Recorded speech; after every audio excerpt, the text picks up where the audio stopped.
I started cutting out things that were addictive or I was a little reactive to. And then slowly I started cutting out dairy. I'm not a big fan of dairy. I'm not too tolerant of it. And it can have like some addictive qualities. And introducing things that I was definitely a little scared of. One of those examples is beets, root vegetable. Beets are a superfood. The citrulline and the nitric oxide that is in beets makes you produce more of an oxygen flow that is more conducive to blood flow, strength, and recovery. That was something that I had never felt before, and because I had never eaten beets. So I started eating beets around last summer.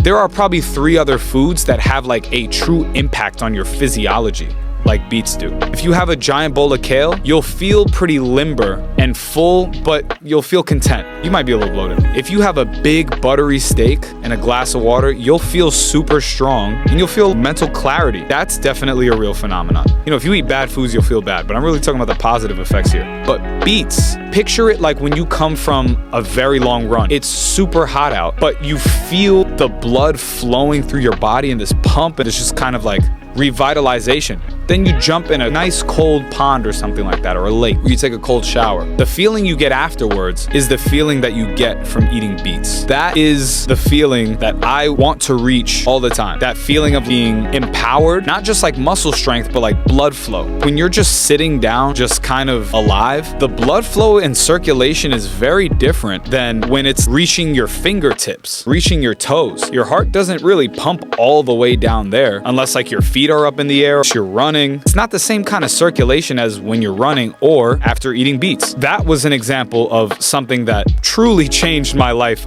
overnight. The feeling you get is grounded and more fluid in the way you speak, the way you communicate. It lowers your resting heart rate. Your blood pressure is just lower, so you're cooler, more chill. You're not as reactive. And, you know, living in New York, specifically in Hell's Kitchen, it's hectic over here. It's chaotic, to say the least. Straight up mayhem. Your heart rate is always up pretty high. There's always something to react to. That can lead to chronic stress. It can lead to hypertension and other things. Combine that with a bad diet, poor eating choices, you're gonna get some issues with your heart and your circulation and stuff. I quickly realized that if I eat stuff like this, I can control not my environment, but my responses and my reactions to my environment. Those are the things that really modulate your experience. A lot of time it feels like things are out of your control. They are, but what's in your control is how you respond and react to stimuli.